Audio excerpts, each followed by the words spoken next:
নমস্কার বন্ধুরা, প্রতিদিনের মতো আজকে একটা মজার রেসিপি নিয়ে চলে এসেছি। আজকে আমি কচুর ঘের আর এক মুঠো গোবিন্দভোগ চাল দিয়ে দারুণ মজার একটা রেসিপি করে দেখাবো। তো অনেক বন্ধু আছে কচুর ঘের আর নিরামিষ রান্না খেতে পছন্দ করে না, কিন্তু এরকম রান্না থাকলে খেতে ইচ্ছে করবেই, আর ভাতের সঙ্গে মেখে খেতে দারুণ লাগে। তো চলো আমি রেসিপিটা শুরু করে দিই। এখানে আমি এক মুঠো গোবিন্দভোগ চাল নিয়েছি আর চালটাকে ধুয়ে নেব। আর এই চাল বেশি ধুলে হবে না, এর স্বাদ গন্ধ দুটোই নষ্ট হয়ে যায়। এবারে জল ভালো করে ঝরিয়ে নেব।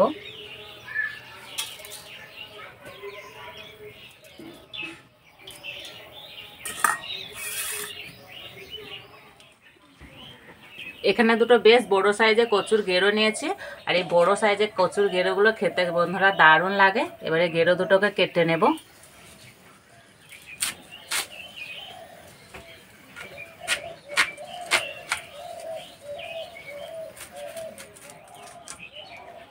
এখনকার দিনে তো এই কচুর গেরো রান্না কেউ খেতেই চায় না, কিন্তু আমার খেতে দারুণ লাগে।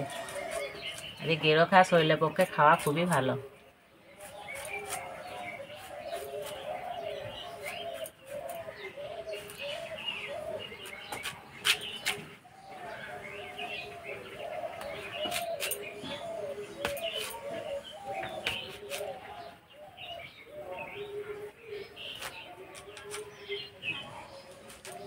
আর ঠিক এইভাবে কেটে নেব।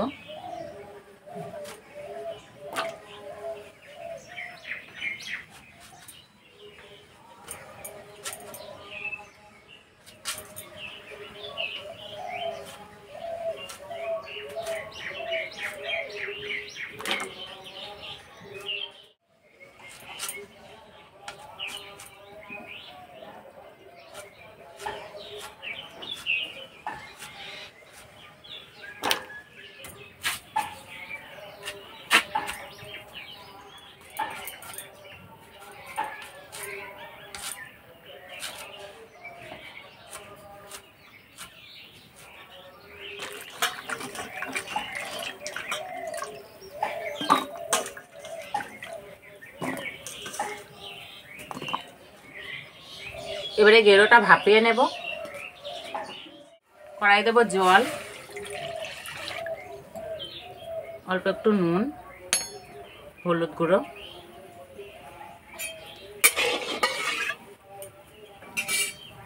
কেটে রাখা গুঁড়ো দিয়ে দেব।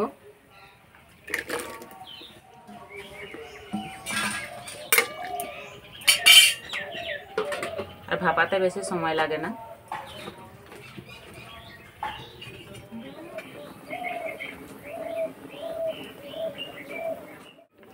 চাপাটা খুলে দেব। আর বেশি ভাপানোর দরকার নেই, একটু নরম হলেই হবে। এবার নামিয়ে দেব।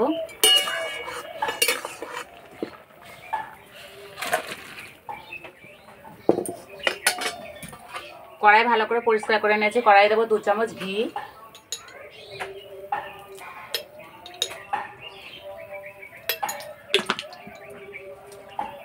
জল ঝরানো চাল দিয়ে দেবো।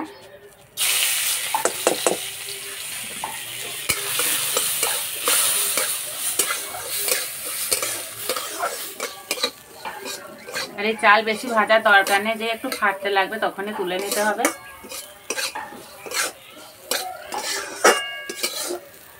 এই যে চালগুলো ফুটতে লেগেছে, এবার তুলে নেব।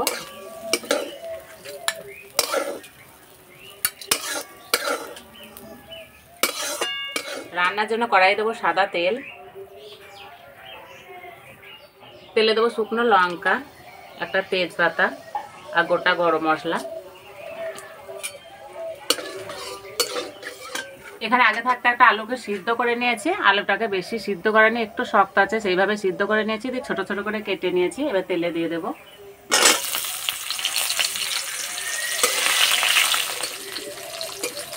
তোমরা আলু ছাড়াও রান্নাটা করতে পারো, কিন্তু আলু দিলে ভাত দিয়ে মেখে খেতে বেশ ভালো লাগে।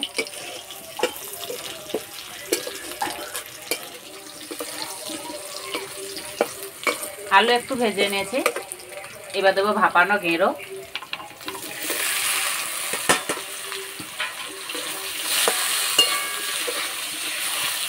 আলু আর গেঁড়ো বেশ লাল লাল করে ভেজে নেব।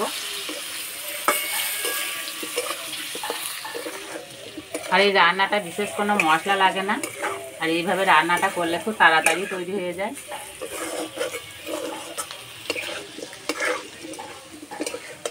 আলু আর গেরো বেশ লাল করে ভেজে নিয়েছি। এবার দেবো গুঁড়ো মশলা। এখানে নিয়েছি ধনে গুঁড়ো, জিরে গুঁড়ো, লঙ্কার গুঁড়ো, আর দেবো অল্প একটু হলুদ গুঁড়ো।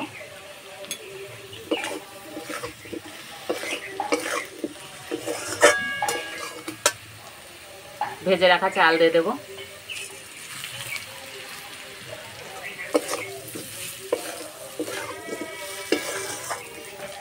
তোমরা চাইলে এখানে এক কুচি আদা ছোট ছোট করে কেটে বা গেট করেও দিতে পারো।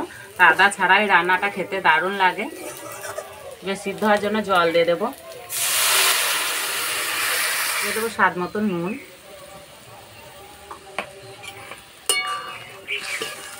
আলু আর গেঁড়ো যেহেতু সিদ্ধ করা আছে, সেই জন্য রান্নাটা হতে বেশি সময় লাগবে না।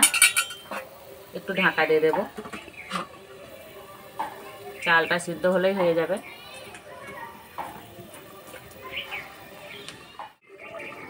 চাপাটা খুলে একটু নেড়ে দেবো যাতে তলাতে লেগে না যায়। আর কি সুন্দর গন্ধ বেরিয়েছে।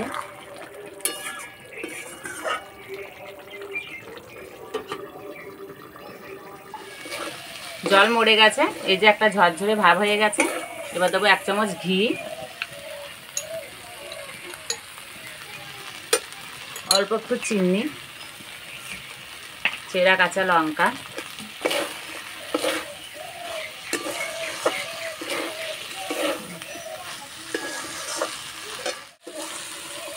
হয়ে গেছে, নামিয়ে দেবো।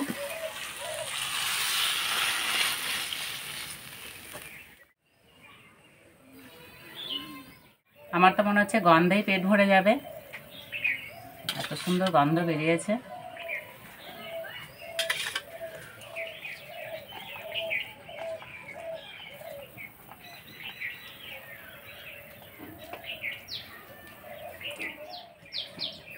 আর এই আলু দিয়ে মেখে খেতে দারুণ লাগে।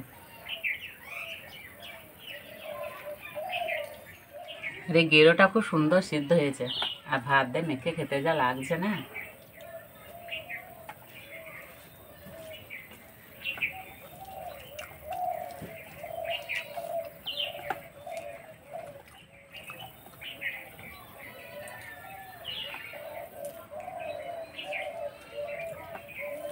আশা করছি আজকের রেসিপিটা খুবই ভালো লেগেছে। ভালো লাগলে বন্ধুদের সঙ্গে শেয়ার করবে, চ্যানেলটি সাবস্ক্রাইব করবে। তাতে বন্ধু আবার অন্য কোনো রেসিপিতে দেখা হবে। সবাই সুস্থ থাকবে, ভালো থাকবে, সাবধানে থাকবে। আর এইভাবে তৈরি করে খেয়ে আমাকে অবশ্যই কমেন্টে জানাবে কেমন লেগেছে।